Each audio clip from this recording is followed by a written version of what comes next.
శ్రీ గురుభ్యో నమః. పంచబ్రహ్మస్వరూపిణి, పంచబ్రహ్మల స్వరూపమైన అమ్మ. పంచబ్రహ్మలు అంటే బ్రహ్మ సృష్టి, విష్ణు స్థితి, రుద్ర లయం, ఈశ్వర తిరోధానం, మాయతో ఆవరణ, సదాశివ అనుగ్రహం, మోక్షప్రదానం. ఈ 5 కార్యాలను పంచకృత్యాలు అంటారు. జగత్తు నిరంతరం ఈ 5 కృత్యాల ద్వారానే నడుస్తుంది. సృష్టించడం మాత్రమే కాదు, నిలబెట్టడం, అవసరమైనప్పుడు లయం చేయడం, జీవులను మాయలో ఉంచడం, చివరకు జ్ఞానాన్ని ప్రసాదించి విముక్తి కలిగించడం, ఇవన్నీ పరాశక్తి నిర్వహించే కార్యాలే. ఈ 5 శక్తులు పంచబ్రహ్మ ముఖాలుగా కూడా వర్ణించబడ్డాయి. సద్యోజాత సృష్టి శక్తి, వామదేవ స్థితి శక్తి, అఘోర సంహార శక్తి, తత్పురుష తిరోధాన శక్తి, ఈశాన అనుగ్రహ శక్తి. ఈ 5 రూపాలలో వ్యక్తమయ్యేది ఒక్క పరాశక్తే. అందువల్ల అమ్మను పంచబ్రహ్మస్వరూపిణి అంటారు.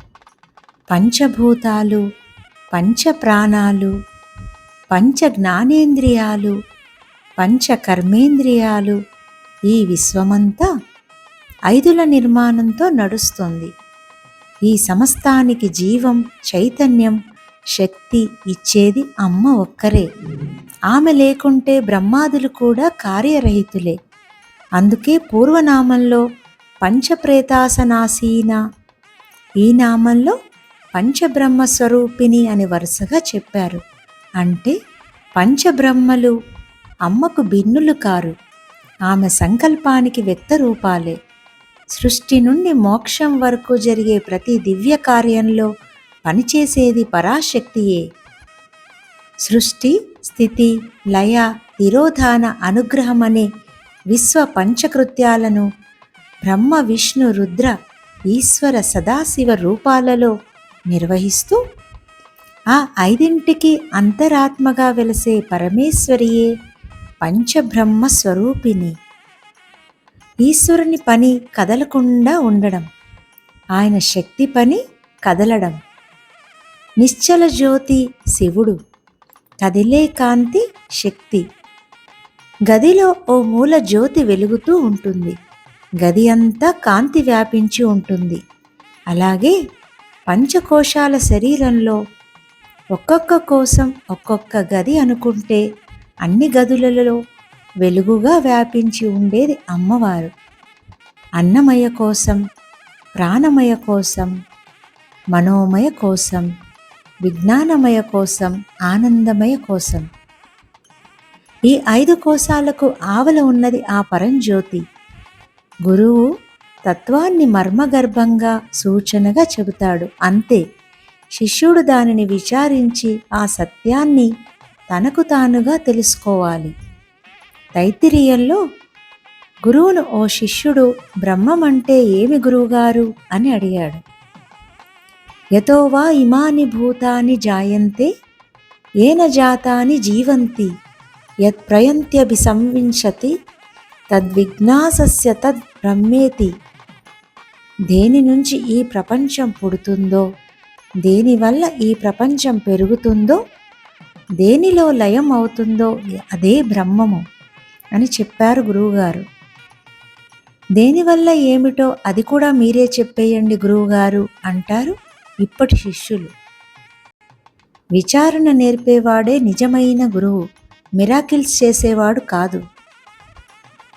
భగవాన్ ఏ అద్భుతాలు ప్రదర్శించలేదు, నిన్ను నీవు తెలుసుకో అన్న విచారణా మార్గాన్ని బోధించారు. ఆ శిష్యుడు వెళ్ళి కొంతకాలం విచారణ చేసి వచ్చాడు. అన్నం బ్రహ్మ అన్నాడు.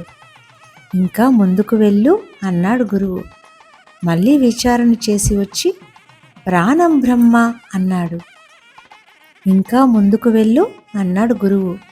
అలా మనోబ్రహ్మ, విజ్ఞానం బ్రహ్మ, ఆనంద కోసం వరకు 5 బ్రహ్మలు వచ్చాయి.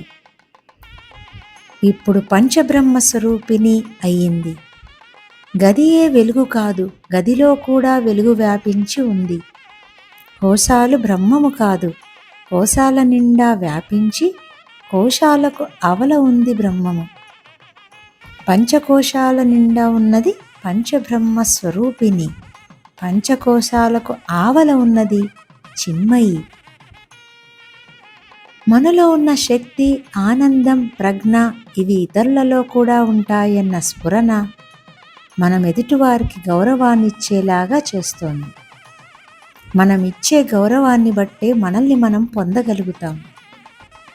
ఒక వస్తువును తయారు చేసిన వ్యక్తి వస్తువుకు దూరంగానే ఉంటాడు. అంటే దాన్ని తయారు చేసిన వాడైనా కానీ దాని లోపల ఉండలేడు.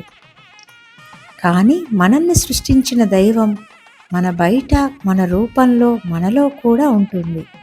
ఇది తెలిసినవాడు తనలో ఉండే దైవాన్ని ఉపయోగించుకుంటున్నాను అన్న శ్రద్ధతో, పవిత్రతతో ఉంటాడు. అదే ఎదుటివాడిలో కూడా ఉంటుంది అని గ్రహించగలిగే వివేకాన్ని కూడా కలిగి ఉంటాడు. మనలోనే పంచబ్రహ్మస్వరూపిణి ఇంద్రియాల రూపంలో ఉండి ఇంత శక్తినిస్తోంది అని తెలుసుకొని తన ఉనికి మీద తనకే విశ్వాసం కలిగి సాధనలో, కార్యనిర్వహణలో ఎప్పుడూ ముందుకు వెళ్ళగలుగుతాడు. అండపిండ బ్రహ్మాండ భాండములు నిండియుంటివే అనిలాచల, అహమహమని అన్నిటిలో గుహలలో అలరుచునుంటివే అనిలాచల.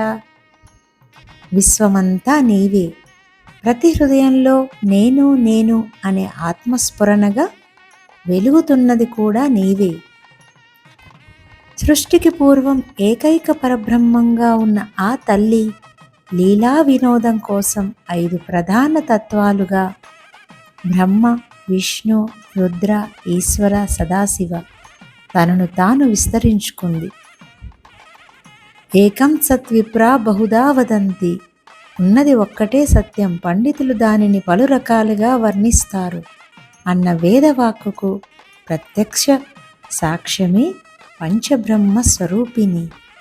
పంచకోశాలలో, మన శ్వాసలో, మన కర్మలలో నిరంతరం జరిగే ఈ 5 ప్రక్రియల వెనుక ఉన్న మూల చైతన్యాన్ని విచారణ ద్వారా గుర్తించి ఆ పరమేశ్వరికి శరణాగతి చెందడమే జీవుడి అంతిమ లక్ష్యం. అంతే.